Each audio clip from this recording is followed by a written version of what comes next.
भावी लोकसभा प्रत्याशी के तौर पर चुनावी अभियान का किया आगाज। पीरपैंती प्रखंड के योगीबीर पहाड़ी स्थित बाबा योगीराज के मंदिर में हरेराम यादव उर्फ साहित्यकार हरेराम निराला ने भावी लोकसभा प्रत्याशी भागलपुर के तौर पर अपने चुनावी अभियान का शुरुआत समर्थकों संग पूजा अर्चना कर किया। इस दौरान डॉक्टर राघवेंद्र नारायण आर्य, डॉक्टर दीपांकर बेयोगी, मुकेश आजाद, कैलाश सिंह, नरेंद्र पांडेय, अशोक राम, विजय यादव, जिछु रजक, अधिवक्ता रामानंद रविदास, उप मुखिया बबलू शर्मा, मोहन यादव, अनिरुद्ध शाह, मनोज तिवारी, प्रेम कुमार सहित अन्य लोग उपस्थित थे। आज हम लोग जोगीबीर बाबा के प्रांगण से इस भागलपुर की जनता का आशीर्वाद लेने के लिए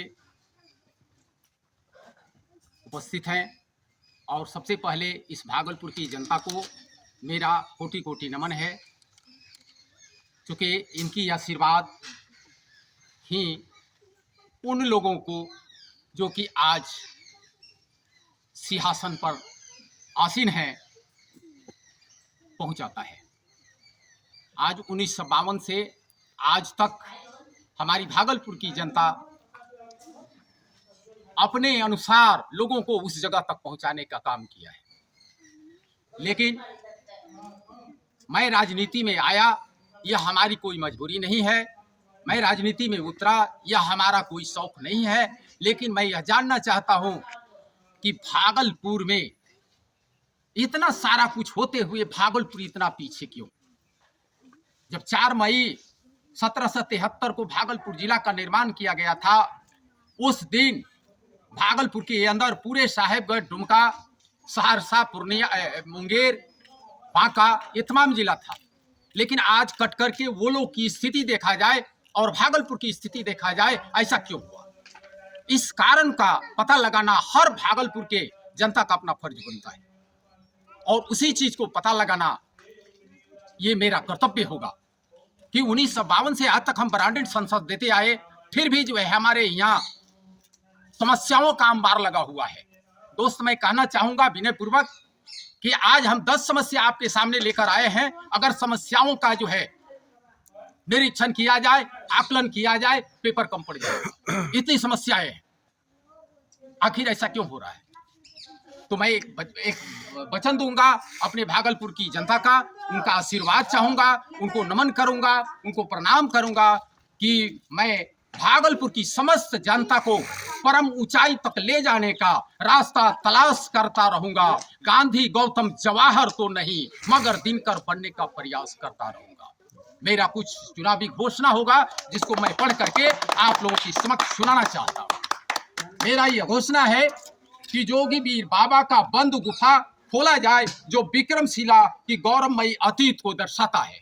यह जानने की बात है कि विक्रमशिला विश्वविद्यालय विश्व का ज्ञान धरोहर था, जिसके छवि को जो है धूमिल कर दिया गया, उसे निखारने का काम नहीं किया गया। अगर उसे निखारने का काम किया गया रहता तो हमारे यहाँ नौजवानों को बहुत रोजगार मिला रहता। आज हम बड़े से बड़े यूनिवर्सिटी बना दिए, अपनी पुरानी विरासत को खंडहरों में तब्दील कर दिए।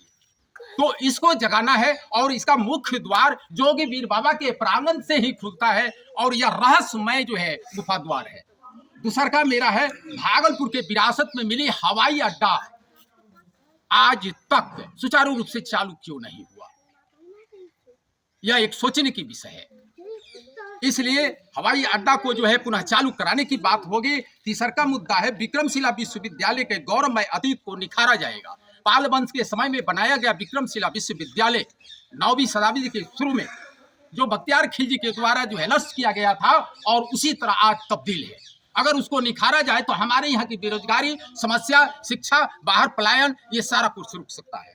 चौथा मुद्दा है, विश्व स्तरीय भागलपुर के सिल्क कारीगर, जिनका नाम हम बच्चा में ही पढ़ते आए हैं किताब में कि विश्व में जो है सिल्क भागलपुर का नाम ही है। अरे भैया, सिल्क तो नाम ही है, लेकिन कारीगरों की दशा तो देखो। कारीगरों की दशा ऐसा क्यों? आज जब कारीगर ही मरणासन पर रहेगा तो सिल्क उद्योग जाएगा कहाँ? इसलिए उनकी दशा में सुधार की बात है। पीरपैंती के बहुमूल्य स्टेशन पर हम जानना चाहते हैं, हम अपने यहाँ के लोगों से पूछना चाहते हैं कि कहलगांव से ज्यादा बुकिंग हमारे पीरपैंती स्टेशन पर है, फिर भी तिनसुकिया का ठहराव क्यों नहीं?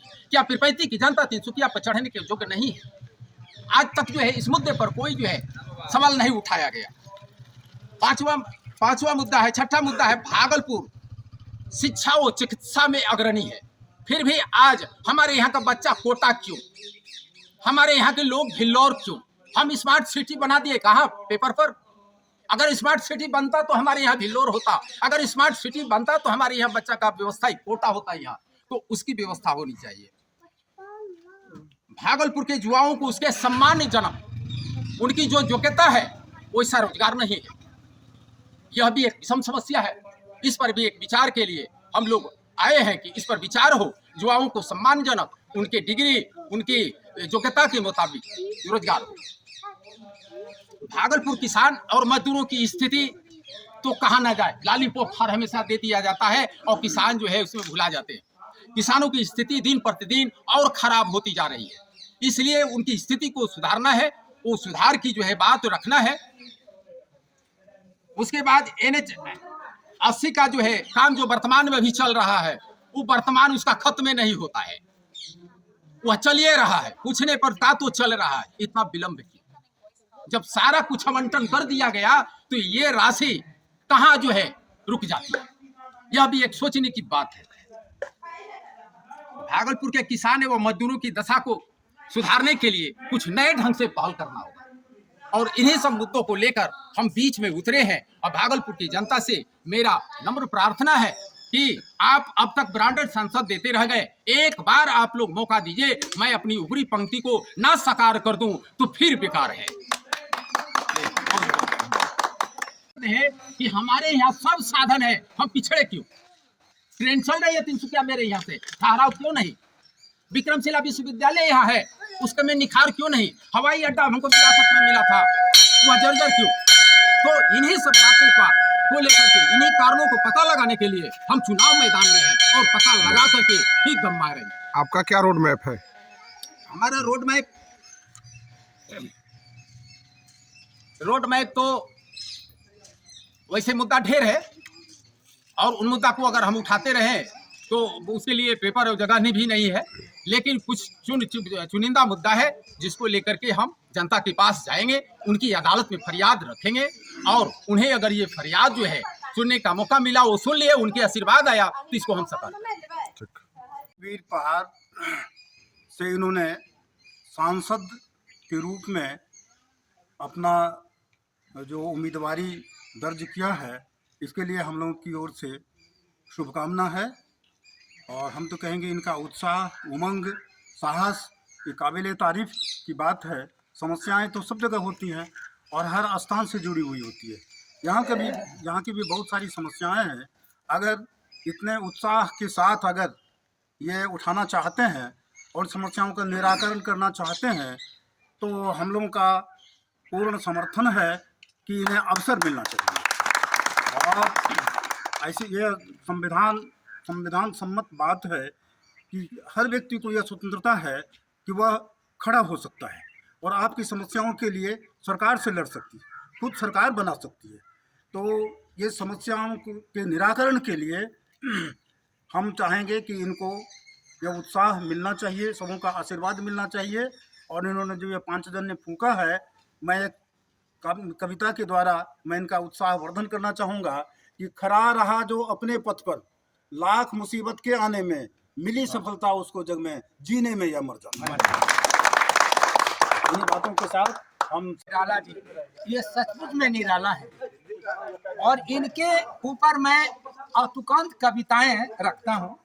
हे वीर रस और हे हास्य व्यंग के हस्ता अक्षर निराला, और हुंकार भरने वाले लोकप्रिय जन कवि, तुझे वंदन है, तुझे वंदन है, तुझे वंदन है। हे उपकुल सचिव, समाज सेवी, साहित्यकार, भावी लोकसभा उम्मीदवार हरे राम निराला जी का हो विजयी भव, हो विजयी भव। एक क्षण, तलवार नहीं कलम चले, तलवार नहीं कलम चले, विद्यापीठ का दीप जले। हे निराला विजयी होकर विक्रमशिला का नाम पले। धन्यवाद।